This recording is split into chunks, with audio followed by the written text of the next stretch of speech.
Hi everyone, welcome back to my channel. So today I wanted to talk about something that has been on my mind a lot lately, and that's basically how family relationships can impact your health. Um, these are never my favorite topics because, um, I really do hate that whole discourse about, you know, your mental health is causing your medical issues and it's your mind, it's all in your head. That any kind of conversation that has anything to do with mental health causing your physical illness is always a touchy subject for me and for all of us, because we've been told so many times that our health is a psychological byproduct. But family relationships in particular, because a lot of us have to live with family members because we can't live alone, or we can't afford to live alone, or we can't physically live alone. Family relationships are a big, big deal for us. And they're often not great. I mean, I can't tell you how many people I have spoken to in the chronic illness community that, it's the same story, dysfunctional families, or abusive families, and we can't leave. This has been something that has been on my mind, because as you guys know, I've been going through, lots of experimental, expensive treatments. I've done anything and everything to improve my health, and it just seems like nothing is really helping. And there is no doubt in my mind that my family relationships are impacting my health. I mean, that it always has, even before my diagnosis. And I'm not saying that that is canceling out my diagnosis. My illness was caused by something else. It was not, it's not a byproduct of a mental health problem. But once we have that illness, everything can make it worse. Um, and so I wanted to kind of discuss, and I know I've talked about this before. I'm pretty sure I've done a video about it. I wanted to discuss some of the things that I've done and some of the things that I still need to do and still need to work on in order to sort of offset the negative effects of, of, my family. And, it's really, really hard. Even as I talk about it, it's just like, I've kind of gotten to a point where I feel almost like there's nothing I can do about this. And there's like, I just don't know what to do anymore to lessen that impact, because it's becoming just so all consuming, or it's been all consuming. And now that I've eliminated so many different variables and I've tried all of these different treatments, it's like it's coming down to just very, very few things. And one of them is my environment and my family. So, there are things that I've done, and some things have come up recently, and that's why I'm making this video. Family stuff, extended family things that have happened and that are really making me, not reevaluate, but take an even bigger look at the family dynamics, that surround me, because it's not just toxic to me. It's toxic to other people in the family, people that are even completely unaware that, you know that things are going on that are involving them. um so I have talked about some of these in the past. So what have I done, or what do I still have yet to do, um to minimize the impact of, possibly a dysfunctional family, on my health? So I know a lot of people out there that are chronically ill. One of the hardest parts about being chronically ill is missing out on family functions, holidays, and things like that. In my case, I find it, nice to kind of have a break from family during the holidays, or, during other days of the year. For example, today, my entire family, went to a, like a theater performance thing. And I didn't go because I do have the light sensitivity. I'm not really sure how the lights in the theater would affect me, but it was an opportunity to be at home alone for a few hours. And that, I mean, I need that because I'm here with, both of my parents all day long. They're both retired, so we're here together 24 hours a day, 7 days a week, just all every day since they both retired.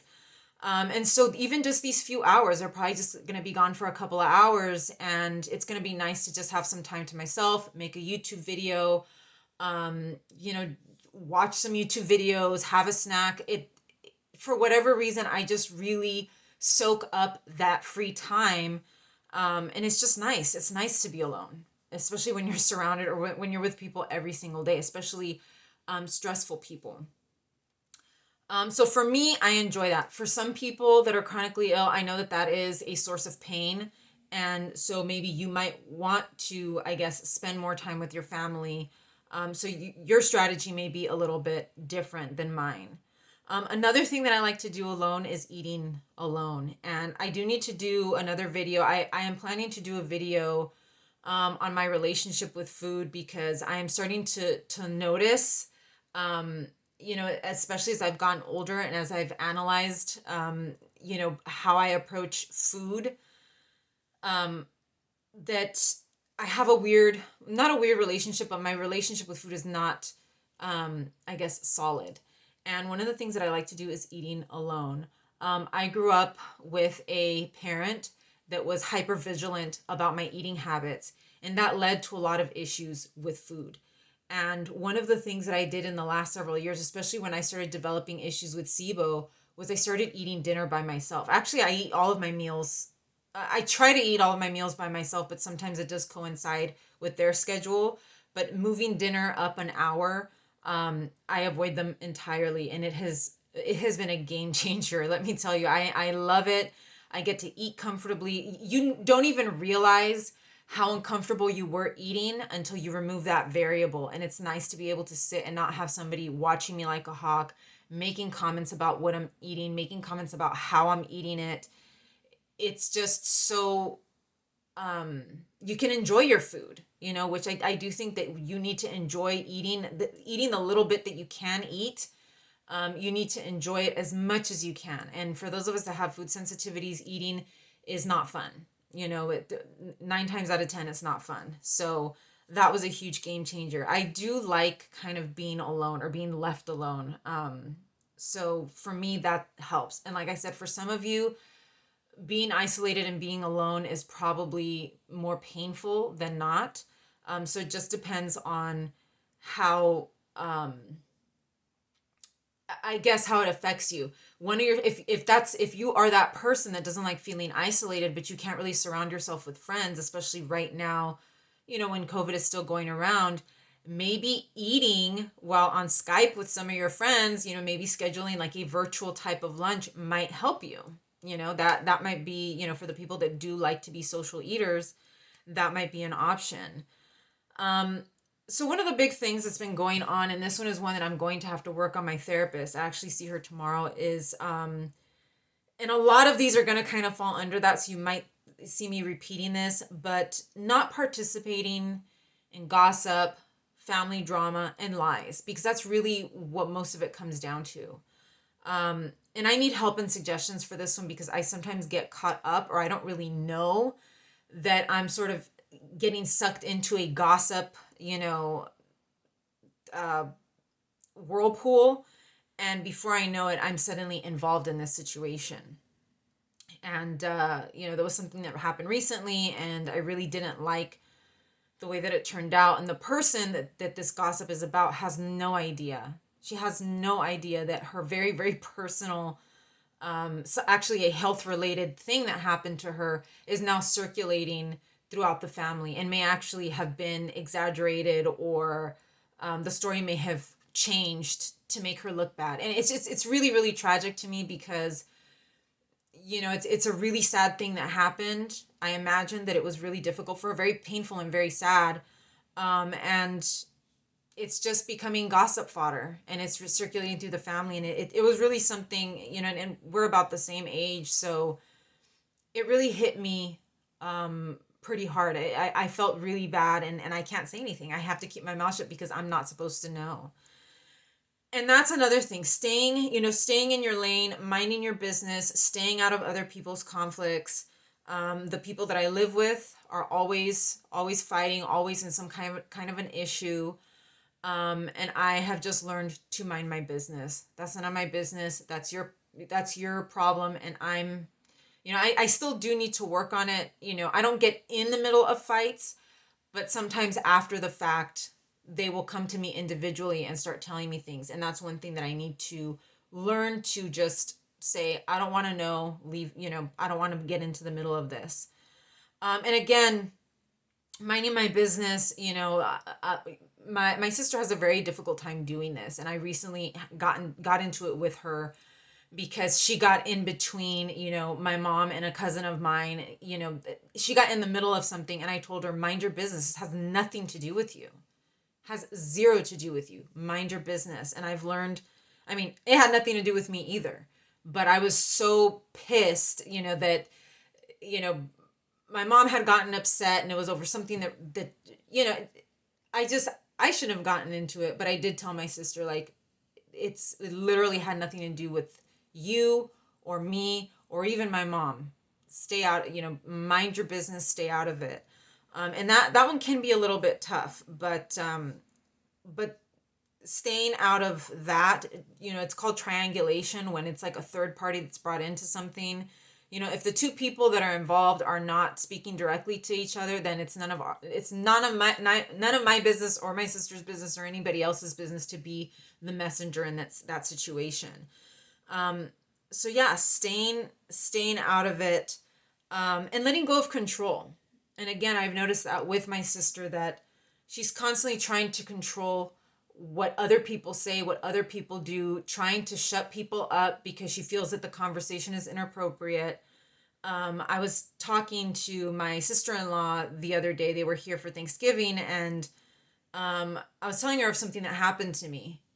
And my niece was there. My niece is still young. She's 11 years old. And my sister comes into the conversation and immediately is like, this is inappropriate. And, no one, my sister-in-law, no one else had told me anything, but my sister felt the need to come in and try to shut me up and stop the conversation. And she does this constantly. One thing that I've noticed is that it does seem like an anxiety response to constantly try to control other people's behavior. But it's really, really, it's unhealthy for you, for the person that feels they need to control that behavior. And it's very, very annoying for other people. And they were here again today, and she was doing the same thing, trying to manage the conversation and tell people what they can and can't be speaking about. And it's really obnoxious, but it's also not good for you. And that's another thing I've also learned on, from social media, especially Twitter, that there are people on there that feel the need to control other people's behaviors or to control the narrative, to say, this is what we should be doing in society. This is how you should be doing it. This is how you should be as a disabled person, or how you should not be as a disabled person. You cannot control other people's behavior or tell them how to live their lives. And that's a big one. And I definitely used to be a lot like that, like really controlling, really having to manage or micromanage other people's behavior. And I stopped. Not 100%, but I'm a lot better with that one. Let people look bad. That's another one. We try to control other people's behavior because we're worried about them looking bad. And I noticed that my sister does this with my parents a lot. And I also felt the same way with this recent issue, this recent gossip that has been circulating. But to be honest, you can just sit back and let that person look bad, because eventually people will find out who's spreading the rumor and who is saying, this, that, and the other. And that person will end up taking the fall for their own behavior.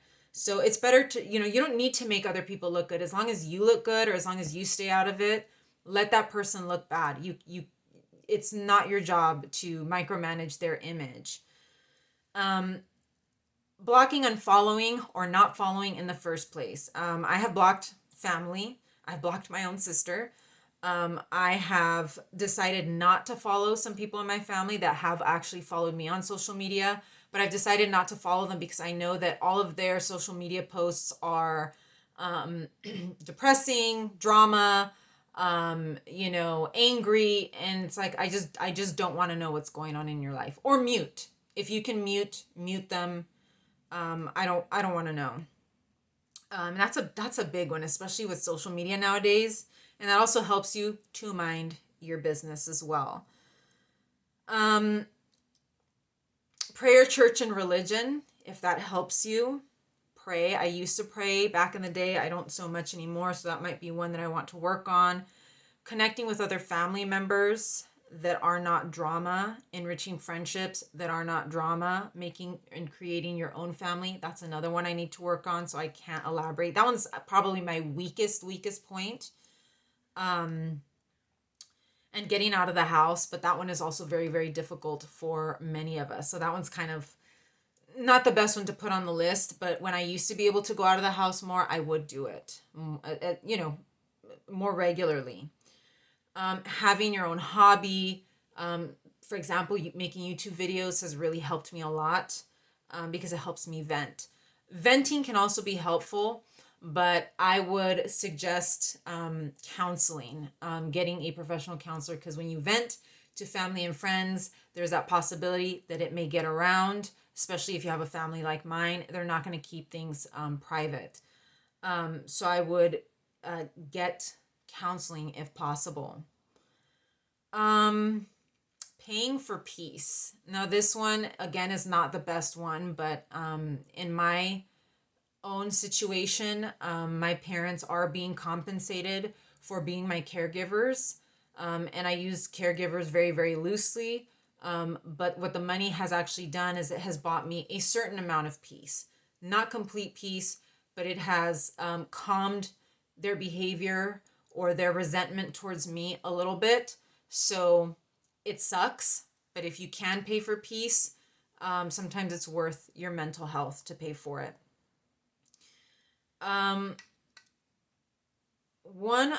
This one is really tough.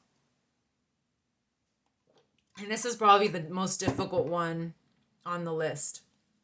And that's not allowing yourself to be provoked. If you have a highly dysfunctional family, or if you live with someone that has a personality disorder or some kind of serious mental health issue, they will probably try to provoke you. And I've been into different situations, when I was married with my husband had severe ADHD. And now that I'm living back at home with my parents, there are people who will try to provoke you and who will try to get a reaction out of you. And they will keep trying. And it's very, very difficult to keep your cool and to not react. I think I'm pretty decent at doing this, but of course I am caught off guard sometimes. And I want to give a quick example of this, because this video is running a bit long. One time, my mom does my grocery shopping, so I mean she has to, because I can't go in the store and be in there for an hour while I do all my grocery shopping. So if I run out, I always kind of say, oh, I'm running out of stuff. I never say, go and get me anything, because that sounds like a demand, and demands do not work with certain people. So I'll say, like, I'm running low on this or running low on that.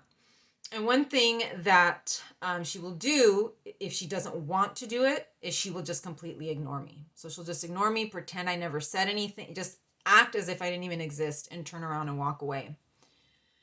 So, it makes, I don't really understand why that is her response, when she could easily say, I don't have time today, or I'll go tomorrow, or just write down your list and I'll go when I have time. To me, it is, looking for a problem. It's provoking someone. And it's happened on, more than one occasion. And she will eventually go to the market and get my stuff. It's just in that moment, it's almost like I'm not going to do it. And I'm not even going to acknowledge, it's just a very mean thing to do. So I've learned that when she does that, eventually I'll just stop asking, and I'll turn around, I'll go to my room, and fortunately there's Instacart. So I can go on Instacart and just order my stuff. Or I can just go to my room, mind my business, and later on when she's ready, she can come and ask me. That's kind of a small example. There are people, that will pick at you. They will make fun of you. They will pick at an insecurity. They will mock you. I have had that in my family as well, until you get really upset. And, one of the best things to do is go to your room, lock the door, read a book, or, occupy yourself with something else, but to get away from that person. because one of the things about dysfunctional people is that they always want a reaction. Dysfunctional people are people that have serious mental health problems.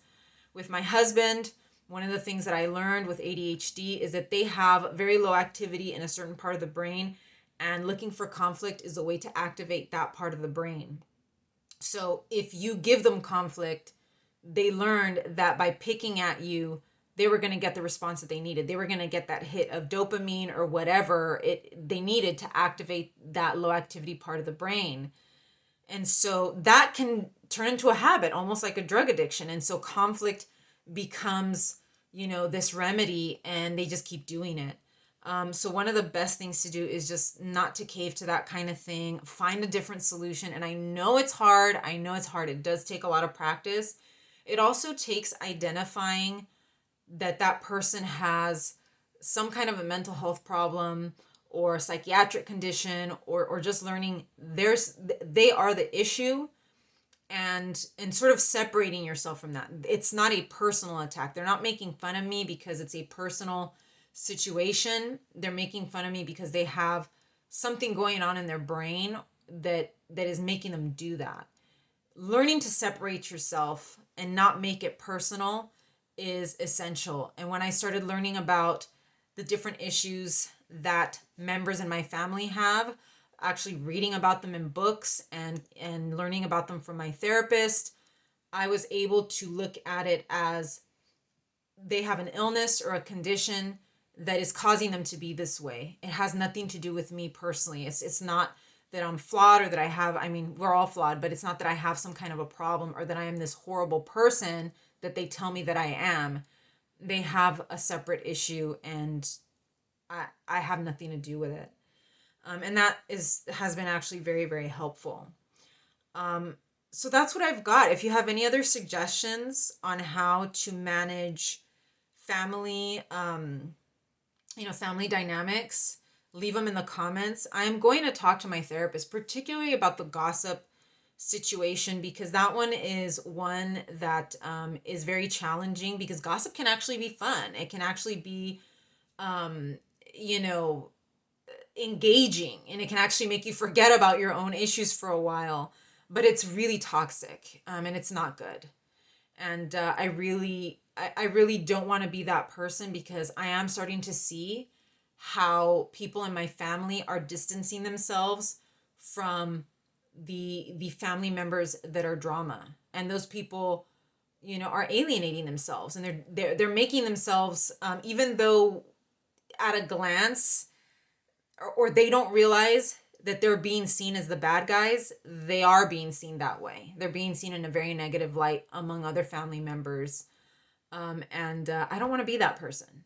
I want to be the person that people come to, when they need help, or just when they want to vent, or when they need someone to talk to. And so, and I'm not, I really am not, I'm guilty by association, to be honest. So, let me know if you guys have any other suggestions. Please like and subscribe, and I will see you in the next one.